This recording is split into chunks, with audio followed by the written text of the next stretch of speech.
Why do we try to fit our relationships into a box? The box that's labeled the best relationship, the perfect relationship. You are unique. You are a unique person, unlike anyone else.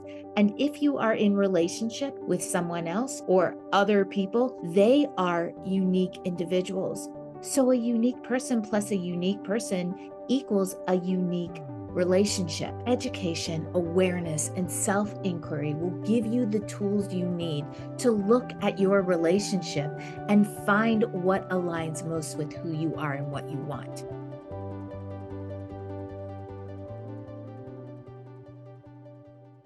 In this video, I'm going to give you 2 pieces of the puzzle that will help you learn how to look at your relationships as unique and then start the inquiry of relationship design. If you're new here, I'm Carrie. I am a relationship diversity advocate, podcast host of Relationship Diversity Podcast. I'm passionate about teaching you the tools to design your unique relationship that's aligned with your unique self. This is Relationships Reimagined. I help you question and explore everything you thought you knew about relationships and share tips and thoughts on all the diverse ways we relate to ourselves and others in our intimate relationships. If you watched my last video, I went into 4 relationship structures. And in case you didn't see it, here's a quick review. The first structure is solo amory.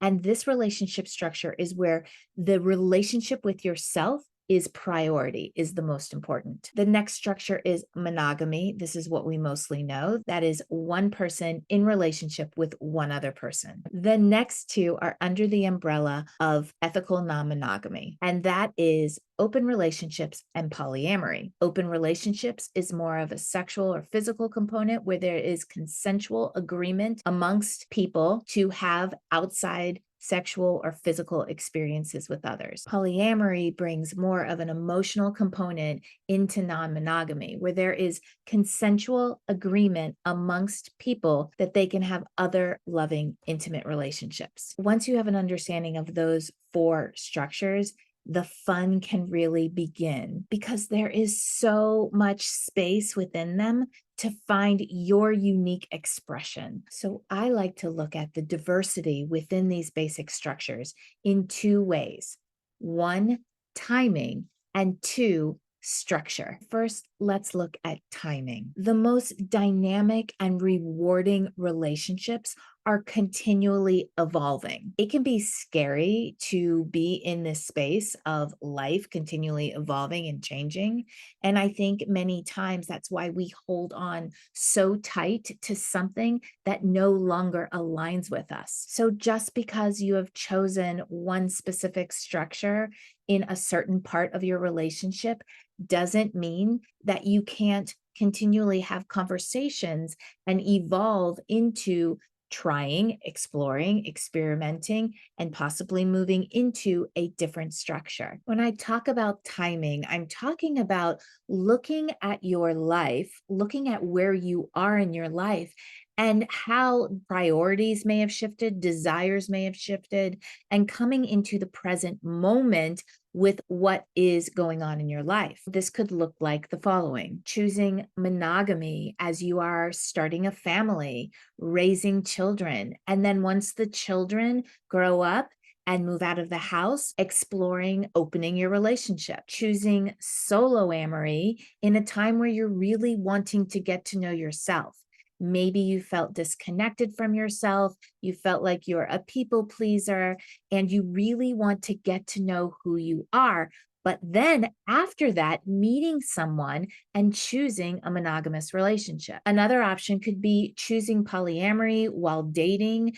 And then once you decide you actually want to start a family, choosing monogamy during that period. There are so many possibilities when you come into alignment and you're willing to ask yourself, what is going on with you in this moment? The second key in really looking at designing your relationship is to look at structure. I went over the 4 basic structures, but there's a whole world that lives within the structures. Each of the structures allows you the opportunity to pull what works for you and leave the rest behind. This creates fluidity within the structures and could look like this. With solo amory, I choose to be on my own, have my own space, but I also like to date and connect with people. I could choose to live on my own because I love the freedom to make and design my day, to have my own schedule, to not have to check in with anyone.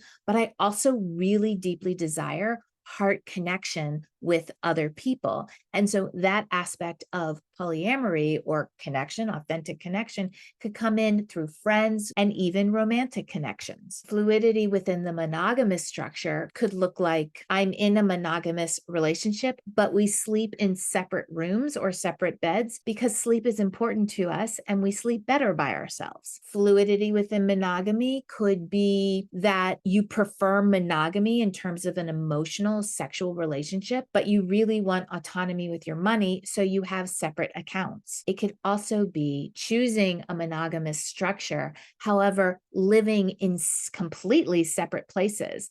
And this is called lat, or living apart together.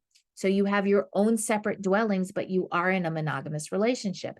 And there is a whole movement of people being married and choosing monogamy while also living in completely different dwellings. Fluidity within open relationships could look like having a primary partner and consensually agreeing to have other sexual relationships outside of the relationships, but having the agreement that there will be no intercourse. Could also look like having the flexibility to have a sexual experience when we are out of town, away for business, but not doing it in our hometown. Another example could be that we want to open our relationship. We want to have other sexual experiences, but it's important for us to do that together and to be in the same room and to explore and know everything that goes on. And we do that together. So ways that fluidity can come in polyamory include I have my primary partner that I share a home, family, finances with,